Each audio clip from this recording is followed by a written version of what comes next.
Olá, eu sou Walter Procópio, nós estamos nesse desafio de ler a Bíblia toda em um ano.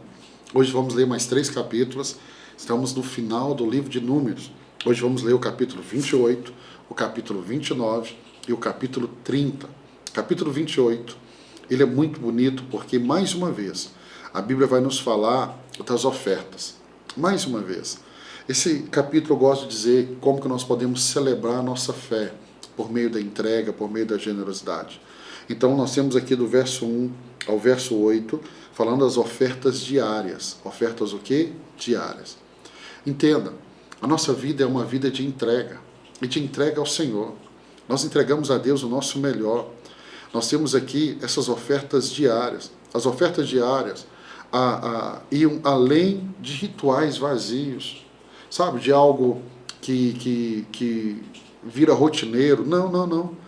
Elas eram uma expressão profunda de devoção e uma ligação constante entre Deus e o seu povo.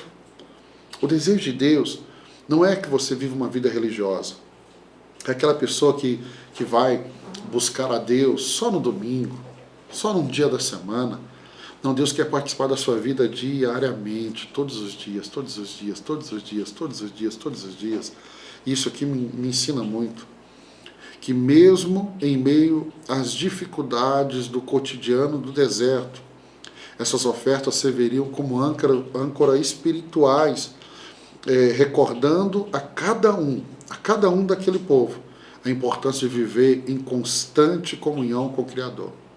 Olha para mim, eles estavam no deserto, uma vida difícil, e Deus chama eles para uma caminhada contínua, diária com Deus.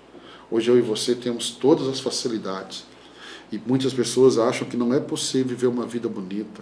É possível viver um dia sem pecar, 2, uma semana, um mês sem pecar. É possível viver uma vida bonita que agrada a Deus. E aí nós temos aqui também, a partir do verso 9 até o verso 10, as ofertas dos sábados. Sábado e as suas ofertas tinham implicações profundas no contexto da fé judaica. Por quê? Porque ela representa a importância de equilibrar trabalho e descanso. Todos nós precisamos disso. Ai, como nós precisamos.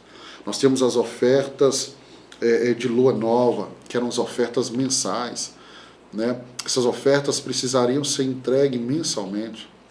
Então, a escolha dos animais para as ofertas de lua nova também carregavam significados específicos. Aqui está no verso 11 até o verso 15. Né? O carneiro como cordeiro, animais jovens, inocentes.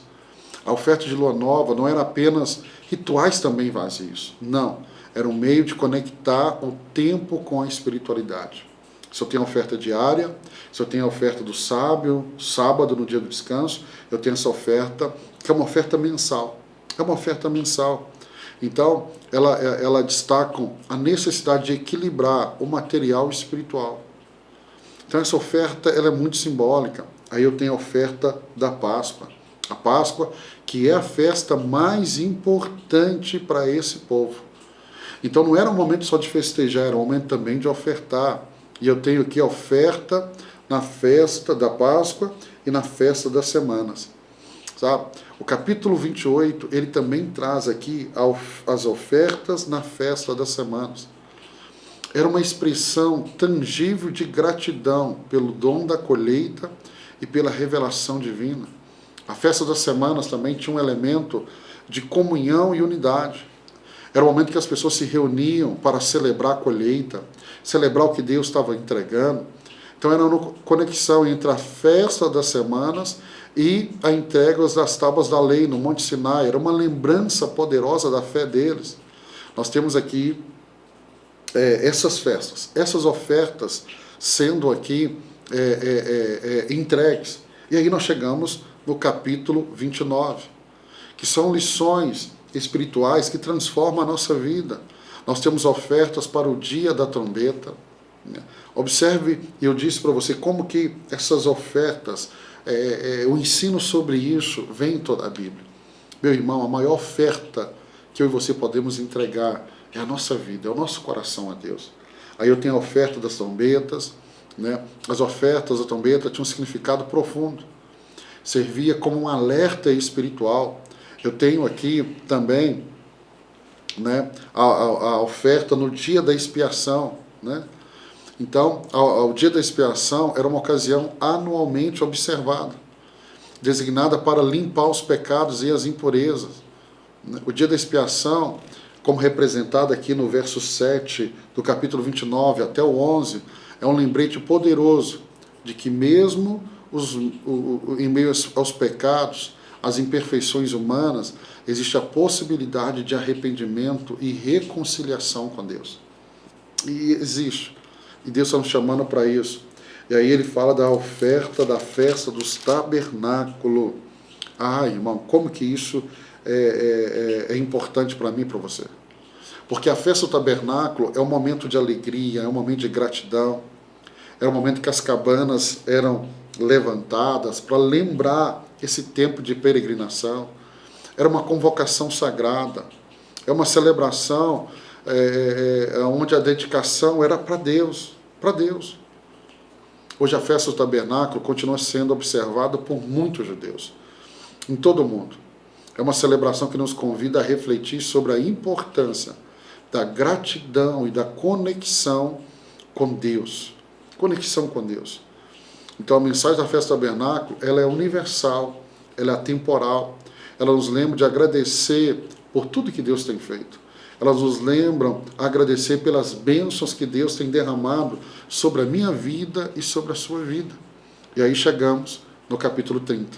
Capítulo 30 é razões para manter,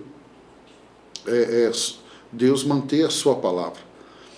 E aí, capítulo 30, nós falamos assim, vemos a regulamentação dos votos. Salomão vai dizer assim, quando eu for fazer um voto com Deus, eu preciso ter muita sabedoria. E ele nos orienta a não fazer votos de forma apressada, para que você não vire refém, escravo desse voto. Se você for fazer um voto, pastor, eu posso fazer um voto? Pode, mas pense muito bem. Se você fizer um voto com Deus, Deus espera que você cumpra esse voto. Então, o capítulo 30, ele começa trazendo instruções. Olha o verso 1. Moisés disse ao chefe das tribos de Israel, é isto que o Senhor ordena. Quando um homem fizer um voto ao Senhor, ou um juramento que o obrigar a algum compromisso, não poderá quebrar sua palavra, mas terá que cumprir tudo o que disse. Ah, se nós pudéssemos aprender com isso, sabe? Eu olho para meu pai tem 92 anos, ele é dessa época que a palavra valia muito. A palavra era como um voto. Deus está dizendo assim, você vai fazer um voto, cumpra esse voto. Honre essa palavra, honre esse voto. Então o capítulo 30, ele nos ensina que os votos e juramentos feitos perante o Senhor são compromissos sagrados que devem ser cumpridos, Aí, ó, o verso 3, quando uma moça que ainda vive na casa de seu pai fizer um voto ao Senhor ou obrigar-se por um compromisso, e seu pai souber do voto ou compromisso, mas nada lhe disser, então todos os votos e cada um dos compromissos pelos quais se obrigou serão válidos. Olha que Deus está dizendo, dentro da casa, a filha fez um voto, o pai não falou nada, esse voto vai ser válido. Mas o pai é a autoridade. O pai é a autoridade da casa. O verso 4, olha o que ele traz. Verso 4, o seu voto vai ser válido. Verso 5, mas se o pai a proibir quando souber do voto, nenhum dos votos do compromisso pelas quais se obrigou será válido. O Senhor a livrará porque o seu pai a proibiu. Por quê, pastor? Porque o pai é autoridade. Se ela está debaixo da autoridade do pai, ela quer fazer um voto, mas é o pai que dá a palavra final. Ei, você que é jovem, adolescente, criança, tem muitas crianças lendo a Bíblia, Deus abençoe vocês. Ah, você está debaixo de uma autoridade, e Deus respeita essa autoridade. E aí o verso 6, se ela se casar depois de fazer um voto, ou depois de seus lábios proferirem uma promessa precipitada pela qual obriga a si mesmo, e o seu marido souber, mas nada lhe disser no dia em que ficar sabendo, então seus votos, compromissos pelas quais se obrigam, serão válidos. Mas se o seu marido proibir, quando o souber, anulará o voto, que a obriga, ou a promessa precipitada pela qual se obrigou, e o Senhor a livrará. Por que o marido? Porque agora ela saiu debaixo da autoridade do pai e ela entrou debaixo da autoridade do marido. Coisa linda. E aí, verso 9 até o final, ele vai falar dos juramentos e compromisso. Do juramento e compromisso.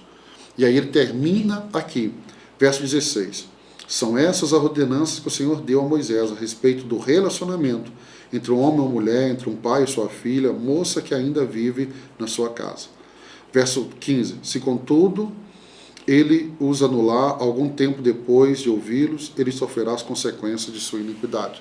Ou seja, Deus está trazendo tanta clareza aqui. Se o voto foi feito, está debaixo da casa do pai, da autoridade do pai. Se o pai ouviu, o pai cancela, o pai tem essa autoridade. Se ele não falou nada, esse voto vai valer.